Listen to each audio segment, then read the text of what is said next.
Hi, I'm Ralph Perrazzo here at the Copley Square Market here in Boston, Massachusetts. So we're going to take some great strawberries back to Cleo restaurant where I am the pastry chef, and we're going to show you how to make strawberry confetti.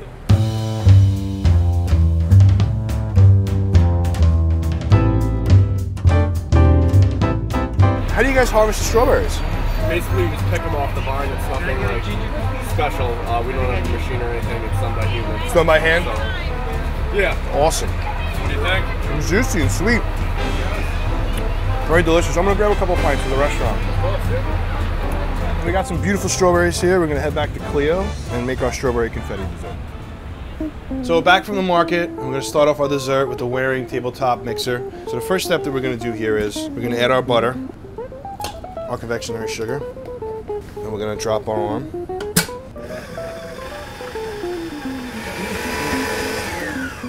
I didn't have to use a rubber spatula to scrape down my product. The Waring mixture does it all itself.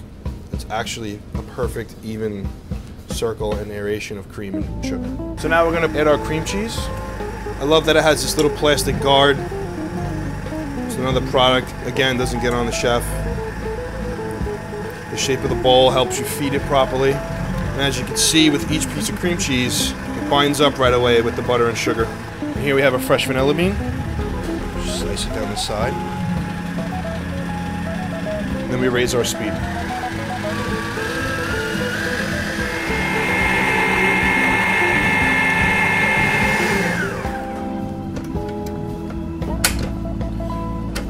This clips right off, pops right out, and I'll show you that even after all that aggressive whipping, you can see that it's pure silver, shiny, clean, none of the product got splattered, and you have a full, perfect, aerated cream.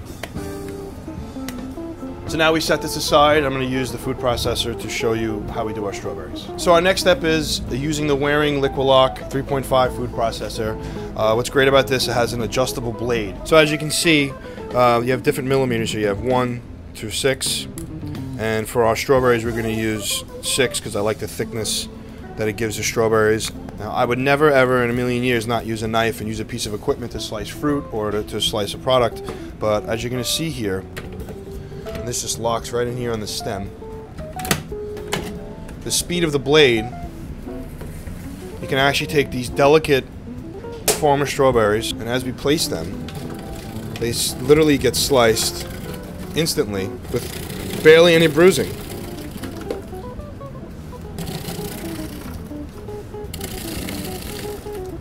And now we will take the cream that we made earlier, a little hotel pan lined with plastic wrap,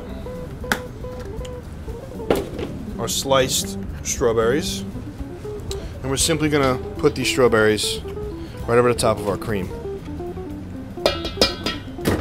And then we fold our cream.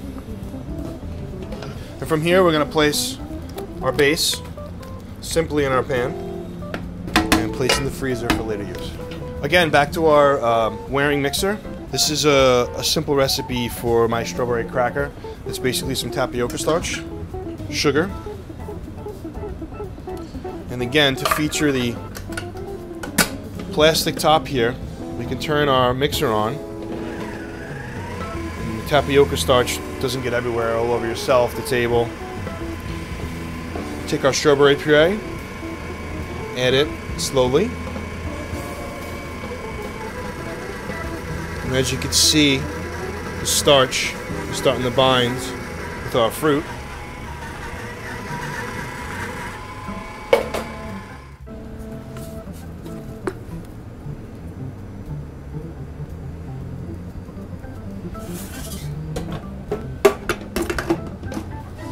So we inject our tapioca strawberry base in our plastic tube, controlling the amount of air pressure in there.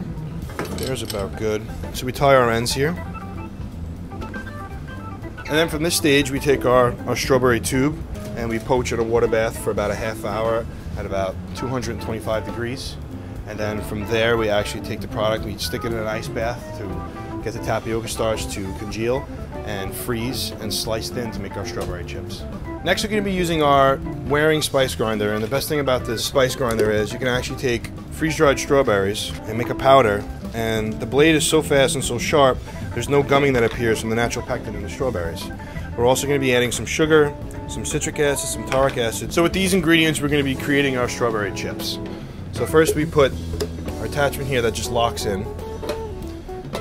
Using the wearing product, you actually save time in the kitchen because you don't have to get a strainer or a chinois of some sort to actually pass your powders to get the lumps out, because the spice grinder does it all itself.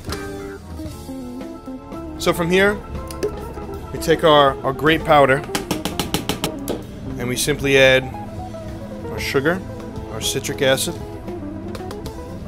our tartaric acid, and we combine them together. And this is going to be our coating for our strawberry chips that we're going to fry later in our wearing fryer. So for our basil cream, we have a little bit of blanched basil. We bring water up to a boil, we blanch our basil, we shock it in some ice water.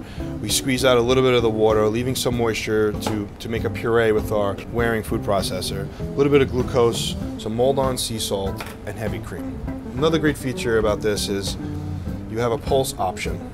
And this pulse option actually helps you control the speed of the blade.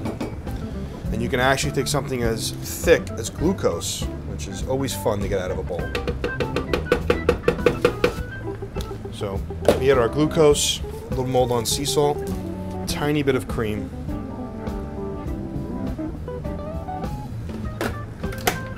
and then you have this great pulse option here. Rest of our cream. So I would never ever put fresh herbs in a food processor, but in this case I use the wearing food processor because it's sealed all the way around, so when I add my cream I don't have to worry about leakage, and the blade is so sharp and fast, there's not a lot of bruising on the herb where oxidation appears. So at this stage we take our food processor out. Another great feature about this food processor is that the blade is actually locked in, so you can scrape all your oils and cream and pulsed Thai basil. Just huge, strong flavor right now from these herbs. So from earlier, this is our strawberry confetti that we molded in a hotel pan here.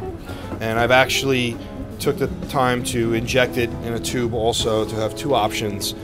Just like before, this just locks right in. You turn it on. And you can actually take either your blocks or your tube, whatever you would like. Personally, I like doing it in big blocks. And we just simply add this to the top.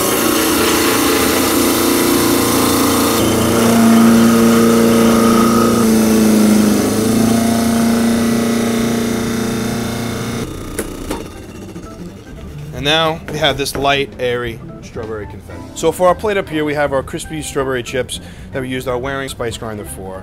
Our local strawberries, some fresh hibiscus, floral herbs, freeze-dried strawberries, some extra virgin olive oil, and some verjus gastrique, a hibiscus puree, and lastly our strawberry confetti.